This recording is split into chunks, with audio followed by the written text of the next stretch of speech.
To coin a term from Sharon Burrow, there will be no jobs on a dead planet.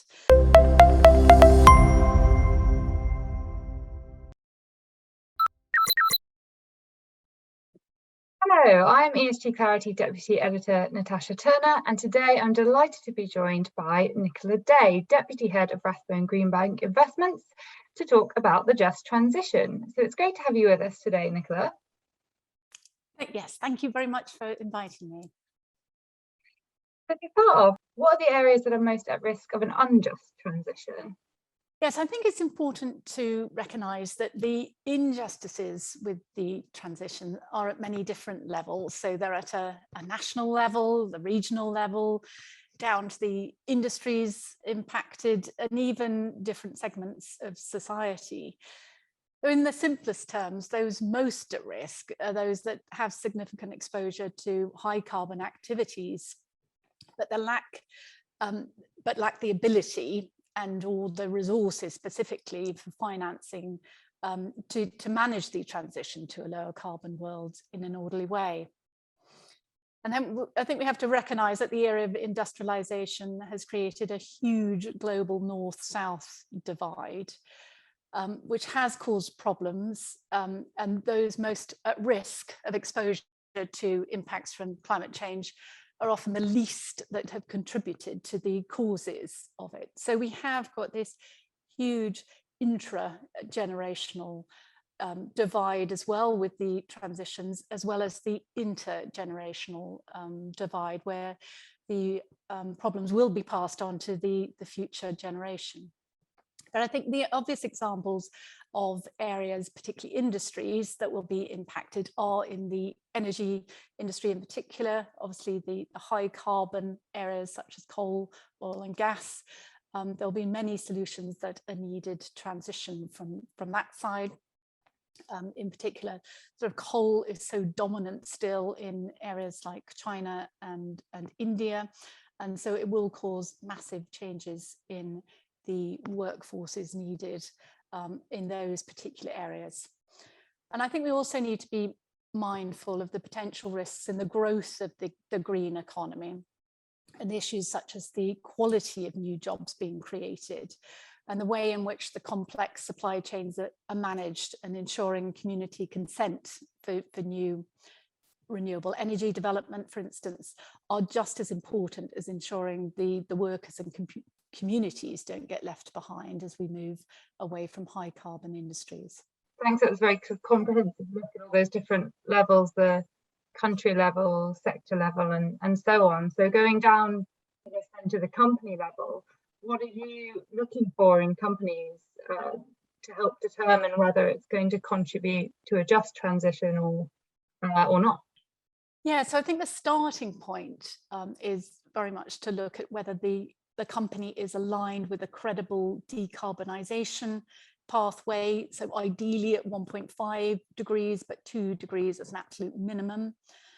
I think the recent IPCC report that we had, the AR6, the first report from that, is clearly showing that climate risk is still very much there. And so I think we really need to recognise that the most unjust outcome is the lack of any form of climate transition. And to coin a term from Sharon Burrow, there will be no jobs on a dead planet. I think it's really important to ensure that we're looking at companies transitioning and transforming at pace. We certainly look at from a top level in terms of how we look at companies.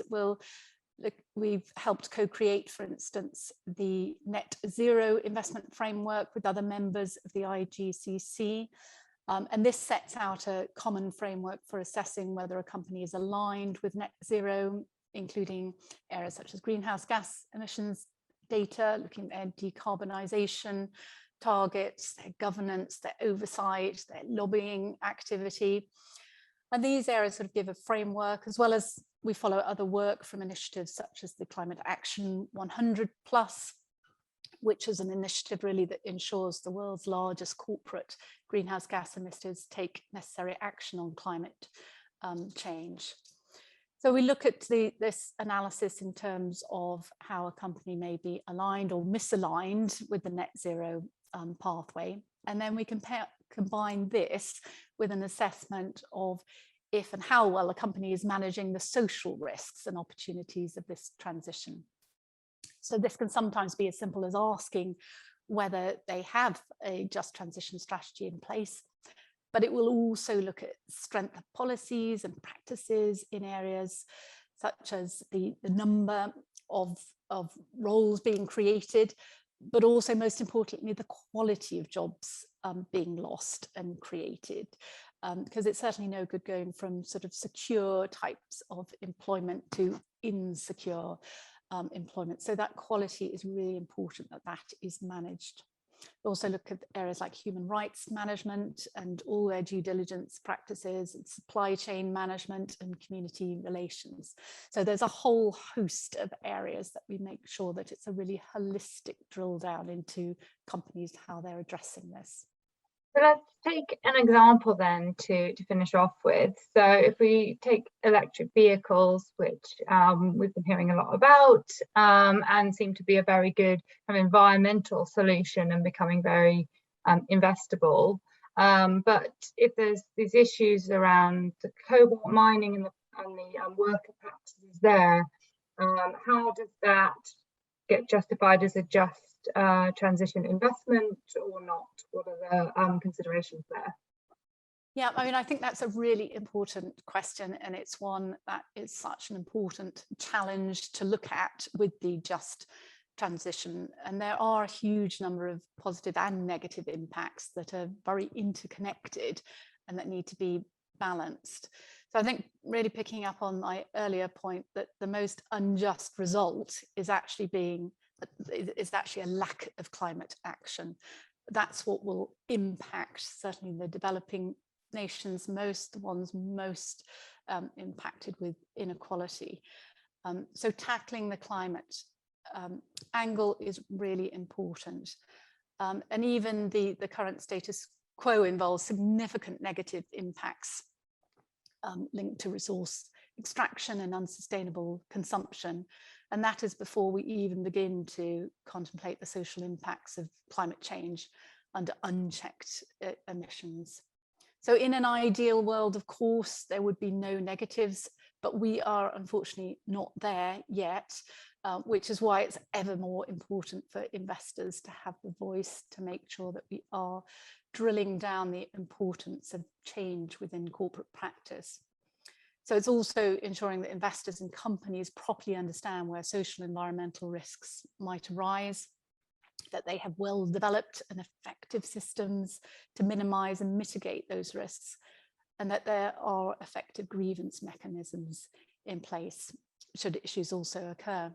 So with cobalt, for example, we have been working with the PRI, the Principles of Responsible Investment, and part of the collaborative engagement on responsible cobalt sourcing. And this is very much focused on encouraging companies to improve their visibility and oversight of cobalt and wider minerals actually in the supply chain to minimize the risk of sourcing materials linked to conflict, child labor, and poor working conditions. And there's certainly a number of other wider solutions in place that we're seeing coming through now. So particularly in battery technology, for instance, utilizing other raw materials, looking at options there. And battery technology very much intertwined then with responsible sourcing commitments we're seeing from a number across industries, particularly obviously in the automotive industry as well, it's most at risk from this.